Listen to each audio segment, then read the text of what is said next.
진보당 대변인 손솔입니다. 오전 브리핑 2건 말씀드리겠습니다. 첫 번째입니다. 민생 토론회는 무슨 상위 1% 부자감세 토론회라고 하십시오. 어제 윤석열 대통령이 주재하는 4번째 민생 토론회가 있었습니다. 윤석열 대통령은 금융투자소득세를 폐지하겠다고 하고 상속세를 완화하겠다고 밝혔습니다. 상생금융이라는 타이틀을 걸어놓고 상위 1% 부자만을 위한 정책을 남발하고 있습니다. 금융투자 소득세 폐지는 여야 합의도 짓밟는 순 억지 주장일 뿐입니다. 0.9%에게만 감세 효과가 돌아가는 금투세 폐지가 어떻게 서민, 민생을 위한 정책일 수 있겠습니까? 거래세는 줄이고 소득세를 높이는 글로벌 스탠다드에 역행할 뿐입니다. 여기에 더해 윤 대통령은 주가가 너무 올라가면 가업 승계가 어려워진다라며 가업 상속세 완화를 시사했습니다.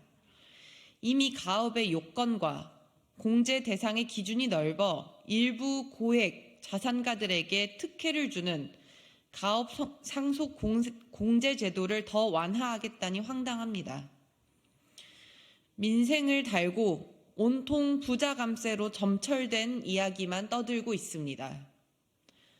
적어도 민생을 말하려면 윤 대통령은 막무가내 감세로 세수 펑크 낸 것부터 사과하고 나라 살림 되살릴 방안을 내놓는 게 먼저입니다. 여야 합의로 법안 통과까지 다 마친 금투세를 이제와 폐지시킬 수 있을 리 만무합니다. 실현할 수도 없는 걸 들먹이는 걸 보니 윤 대통령의 민생 토론회는 총선용 자리로밖에 보이지 않습니다.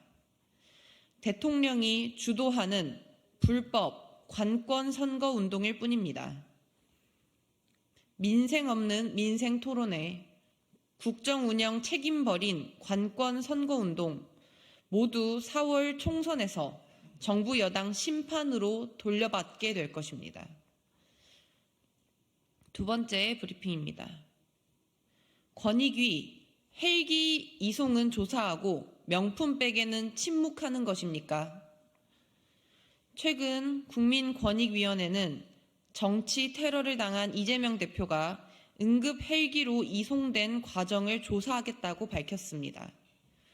이 대표나 민주당 측에서 헬기 이송에 대한 배경을 여러 차례 언론을 통해 밝히기도 했으나 이 과정에 특혜 의혹이 있다면 권익위에서 조사할 수는 있습니다.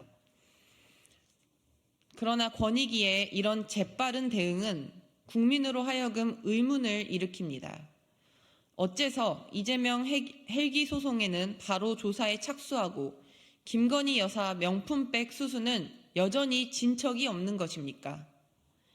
김건희 여사 명품백 수수 역시 여러 차례 언론을 통해 알려졌고 부정청탁금지법에 어긋나는 사안인 걸 온 국민이 알고 있습니다. 명품백 수수에 대해서는 이미 지난달에 권익위로 신고 접수까지 되지 않았습니까? 권익위가 김건희 여사에 대해서만 선택적 침묵을 하는 것은 아닌지 의심할 수밖에 없습니다. 헬기 이송 조사 착수하며 권익위가 밝힌 이유는 높은 국민적 관심과 알 권리를 고려했다라는 것입니다.